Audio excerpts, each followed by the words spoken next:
At the beginning of this series, I asked you, how many Cinewhoops does one man need? And the answer is probably one. Just one. Like, do you really need to have 4 different Cinewhoops? Probably not. So in this video, I'm going to tell you which of these Cinewhoops I think is the best for you. And we're going to cover a few things that I either overlooked or got wrong, or that the commenters just added that I think you need to know. I'm Joshua Bardwell, and you're going to learn something today.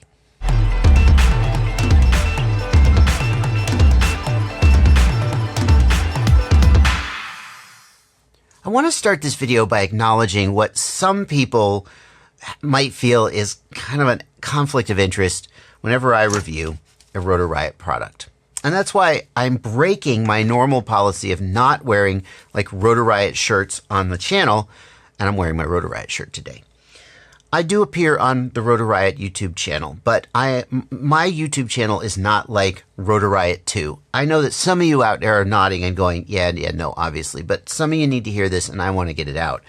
I don't work for Rotor Riot. I don't receive any money for being on the channel. I don't receive I'm not employed by them. I am not involved with the store. In fact, I usually, because I appear on the channel and because there's an appearance of conflict of interest, I usually actually go out of my way not to review their products on the channel, although not 100% of the time. When I did this Cinewhoop roundup, I thought that this was too good of an option to leave out. And since I wanted to focus on ready-to-flies and bind-and-flies, Rotor Riot is one of the bigger manufacturers making a ready-to-fly version of the Shendrones Squirt. So I thought it had to be included. But if that doesn't convince you, so be it. I realize that I'm trying to have it both ways by having the fun and adventure of appearing on their channel and yet still then coming back over here and trying to be an objective reviewer on my channel. Some of you guys feel I've got it right and I have your full support. Some of you guys think that's preposterous that I would even suggest it was possible for me to be objective.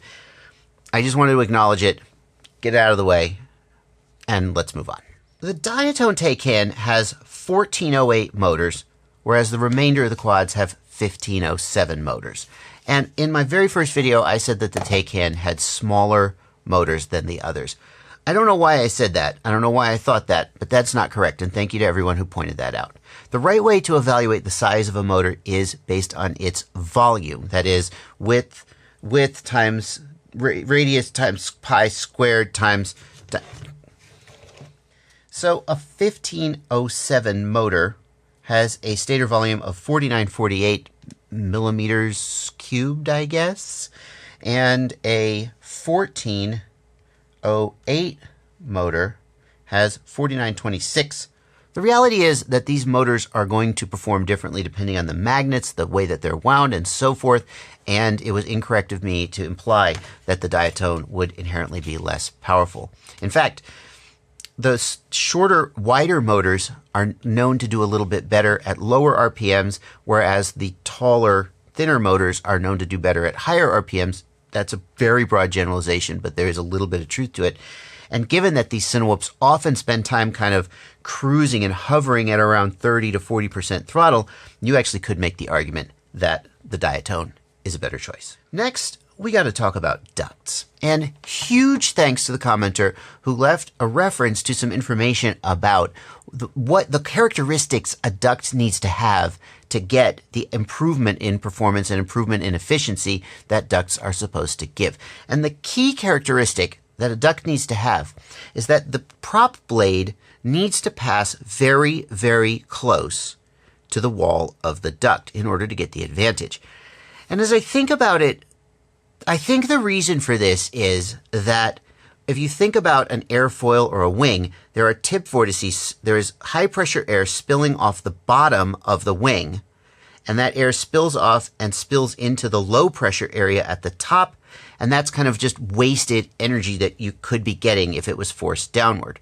When the tip of the prop is very, very close to the edge of the duct, that air that would spill off the edge of the prop and come around to the low pressure area is not allowed to do that. It's forced downward, and it seems to me that that's probably, I'm just thinking it through in my head, but the bottom line is that for the prop size that we're using, you need about 0.8 millimeters or less of clearance from the edge of the wall in order to actually get any advantage from the ducts. And that is why when Andy Shen originally started designing the Shendrones Squirt, he made the ducts out of TPU, and he cut down his own 4-inch props to a custom size that is actually slightly larger than the size of the duct. And what he would do is he would arm the quad and spin the motors, and the props would kind of dig into the TPU, and then they would have exactly the minimum amount of clearance in order to get the maximum efficiency. None of the quads that we've got have that 0.8 millimeter or less clearance from the edge of their ducts or prop guards. And in fact, many of the quads that we've got are using props that are actually suboptimal for this application. The exception to that is the iFlight.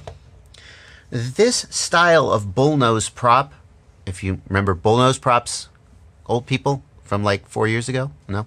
This style of bullnose prop is actually ideal for ducted scenarios because the duct has become almost more of like a turbine. It's more like a turbine than a prop.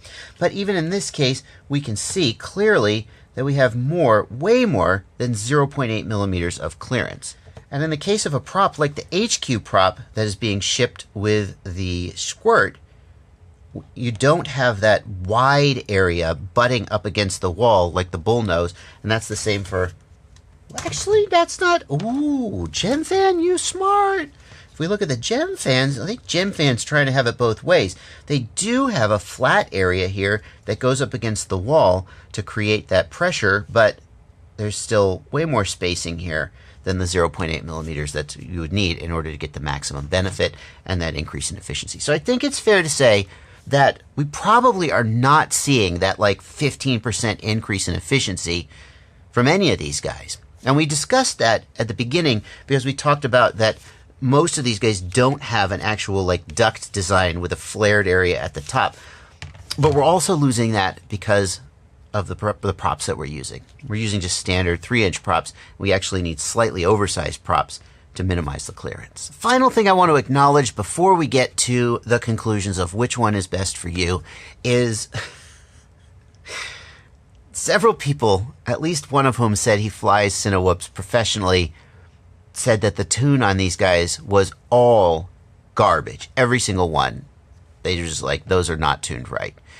And my response was, well, I would love to learn more about how to tune a Cinewhoop better. This is my first time flying them, and I'm not an expert on tuning them. So I test them as delivered. That's usually the first thing I do because many people are just going to buy them and fly them as delivered, and I want you to know which one can give you like the best experience out of the box. But suffice it to say, there's a lot more room to get better performance out of these with like a pro-grade tune. And speaking of pro-grade tunes, let's start with the Shendrones Squirt and start with the which of these is best for you. Because there's no question that the Shendrones Squirt is the one of these that is used by more professional Cinewhoop pilots than any other, and has been for a long time. And there is no question in my mind that Andy Shen has put more thought and more engineering expertise into the design of this guy than, no disrespect to anybody else, but he's just been doing this for so long. He works with professional crews. I just feel safe making the assumption that this has a lot of real-world experience baked into it, and the others are kind of in their first generation. So if you want the one that more professionals use, this is going to be the one for you. But of course, you don't have to buy the Rotor Riot one. And in fact, as some people pointed out, Rotor Riot's shipping this in a slightly different configuration than the real pros use. The props, for example, are not the way that the real pros would use the props. And you could, of course, always build your own. You could build your own of any of these, but there's so many build guides for Cinewhoop's squirts, and there's so many accessories out there because this has just been around so long and is so popular. And those are some reasons why you might choose the Rotor Riot Squirt or a squirt that you build yourself compared to the others. But there's one very big reason that you might choose to stay away from the Shendrones Squirt. It's the price. So this sells for $529 on Rotor Riot's website, and if you add up the parts, it's a lot cheaper than that. I haven't added up the parts, but it's got to be around like $425, right? With an air unit, I mean, it's got to be around $400. So there might be $100 of $75 of profit in there. And when you consider that this is being hand built by somebody in Orlando, it's not being made on an assembly line in China. It's being hand tested before you fly. And if you have any questions or any problems, you can always call that 800 number and get somebody on the phone. That is something that some people are going to be willing to pay for. I'm not offended by the $529 price. I know some people are. I just think that if you're offended by that price, it just means you're not the customer. You should just go buy the parts and build it yourself. This is for people who can't do that. It's worth saying that if you are going to hand build your own squirt, you actually probably should be looking at the Shendrones Geyser instead, which is Andy Shen's newest Cinewhoop style frame. And some people have told me that the squirt is actually kind of on the way out and the Geyser's kind of on the way in. Maybe Rotor will switch to selling the Geyser eventually. Next, the Holybro Kopis Cinewhoop. Who's this one right for? And this one stands out for being one of the smallest and the lightest, and also one of the less expensive. It's only $375 for the HD version. I thought that this one flew the best in terms of its acro performance. And it wasn't the best in terms of its Cinewhoop performance, but it wasn't bad either. I think that the biggest downside for me is that its design is kind of a mixed bag of pros and cons. So for example, I really like how the XT60 has this 3D printed part that you can, it holds it in place. And all of these 3D printed parts are available on the Holybro website for you to print at home. And that's really freaking cool. I really dig how they thought to stick the antenna down here between the ducts. That's pretty slick. And this plastic won't affect your coverage. It protects the antenna. Smart thinking. I really dig how they connect the ducts together instead of having both ducts be a single piece. So you could replace just one if you need to, if it breaks. But then, like, the antennas are not actually retained in the I can't show you this because it's on the inside. On the MMCX connector, the antennas can pop out and they're a little bit of a pain to put in unless you have a tool. Whereas if you compare it to something like the Shendrones Squirt, the antennas have these 3D printed holders which help hold them in place, and they're very easy to get at if you need to reconnect them. It just seems like there are a few things that Holybro overlooked when putting this together. That being said, it does fly really well, and it's the only one of these that comes with an F7 processor on the flight controller. I think at the price, this is going to be the right one for some people, but I still think Holybro's got a little bit of room to improve. Now, those two guys are not available in an analog version, at least not ready to fly. Obviously, you can always build your own. So the next two we're going to look at would be the ones you'd be looking at if you were looking for an analog one. And the first one we'll look at is the Diatone. This version of the Diatone Taycan that I've got here costs $209. The exact price is going to vary depending on which receiver you get put in it. You can also buy a plug-and-play version where you install the receiver yourself, but don't, because it's kind of a pain in the butt to deal with Diatone's plugs and wiring. Just let them install the receiver for you and buy the correct bind and fly version. So about $209, and that is a damn good price for something like this. This wasn't the absolute best in acro flying, but it still was okay fun to fly acro. It had great flight time. In fact, I think it had the longest flight time. And it, for me at least, I think it was the smoothest of them for the Cinewhoop style flying, at least on the stock tune. I also am a big fan of the fact that Diatone lets you get into the top plate separate from these outer rings. You can very easily take it off, whereas the iFlight Cinewhoop, for example, in order to get that top deck off, you're going to need to take out 1, 2, 3, 4, 5, 6, 7, 8, 9, 10, like 12 screws, and that's just real pain in the butt. I am disappointed that Diatone included the RunCam Racer Nano camera on here, and I don't understand their decision to include a nano camera when I think it's sized for a micro camera, and there are tons of really, really good micro cameras out there. As Nano's cameras go, the RunCam Racer Nano is one of the best. It's the choice of Evan Turner, Heads Up FPV, for his racing rig. But still, I just think CMOS cameras give so much more information when you're flying. They have better light sensitivity. They have better dynamic range. They are not as pleasing to the eye when you just look at them, but when you fly with them, I feel like you do a better job with the CCD camera, and I wish they had included something like the Caddx Ratel. Nevertheless, I'm not sure I would call that an absolute deal breaker on this otherwise pretty good freaking quad. If high definition is your thing, the Diatone Taycan is available in a high def version with the DJI Air unit for $379, and that gives the Holybro Kopis even a tougher job with the competition, because I do think the design of the Diatone Taycan overall, just the frame design and so forth, is superior and doesn't fly quite as well, especially for acro, but for $4 more, I would probably take the Diatone over the Holybro, even though the Holybro has an f7. Yeah, I think I would take the Diatone in the high def version at that price. Finally, we come to the iFlight Bumblebee, and this one really hurts me. For everybody out there who is worried that I might be showing favor to Rotor Riot because I shoot episodes with them, it's actually iFlight that I kind of feel bad about picking on, because I'm such a fan of iFlight's flight controllers. I'm such a fan of their motors, and I know what kind of and they have really good ready to flies too. So I know what kind of quality they're capable of putting out, but I have to judge the product as delivered. And this guy, unfortunately, just didn't measure up to the competition. In acro flying, and I know that these are not designed first and foremost for acro flying, but the other guys could do a freaking roll without getting all wigged out. And I thought, is this just me? Did I just get a bad one? But I watched Drone Camps RC's review of the Bumblebee as well, and it seemed to me like Drone Camps RC had the same problem. And I was like, okay, well, it's not just me. So I feel like this one has something going on. Maybe it has been tuned too tightly to be like a Cinewhoop style, and it just is so far that direction that it's bad at freestyle. iFlight has to get so much credit for being the only manufacturer to deliver the quad with RPM filtering enabled, with a custom tune on it. And at the same time, I just didn't seem like it manifested as the clearly best flying one of them, whether that's for freestyle or for sim style flying. In addition, I'm just not a fan of the fact that this whole top plate is a single piece, and if anything happens to it, then, or even if I just need to change my freaking receiver or some nonsense like that, I'm going to be pulling out so many gosh darn screws. The maintainability on this one really hurts me.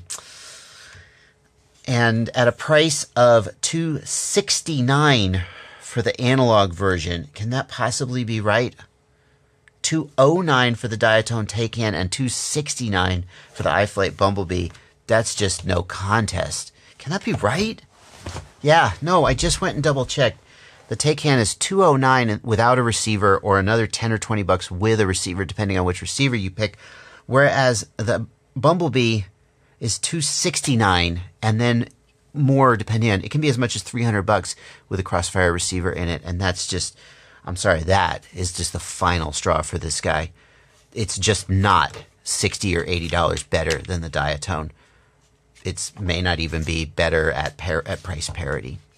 And just for completeness, I should let you know, the Bumblebee is also available in a high def version for $400, but I probably wouldn't recommend it.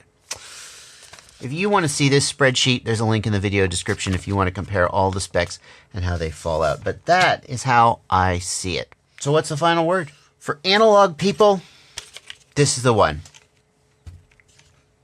That's it. It's either this one or this one. This is the one. For pros or people who want to have the maximum choice of flexibility in accessories, and chances are that if you really go deep, the Squirt is going to fly better just because it's got Andy Shen's design and engineering behind it. For that, then the Squirt's the one to pick. And no, you can't buy the Squirt from Rotor Riot with analog, but you'd have to build it yourself. Yeah. Okay. There you go. That's the end of Cinewhoop Week. Thank you guys so much for coming along. There's links to all of these products down in the video description. They are affiliate links. I put a ton of work into this, and you don't owe me anything, but if you feel like you'd want to give a little back, one of the ways to do that is by clicking those affiliate links before you make any purchase. You don't have to buy one of these. If you buy anything, you just click the affiliate link, you make a purchase, I get a small commission. That's how it works. I really had a lot of fun doing this, and I'm looking forward to going a little deeper into these. Can the Squirt fly better? Does it need to be tuned? Are these the wrong props for it? Should we be using custom cut props that dig into the sides of the ducts? We should just call Paul Nurkala back up and ask to fly his. I flew one of his, and it flew better than all of these. So what's his secret? Maybe I'll find out, and if I do, you know I'll put it here on the channel. Thank you guys so much for watching. Happy flying, everybody.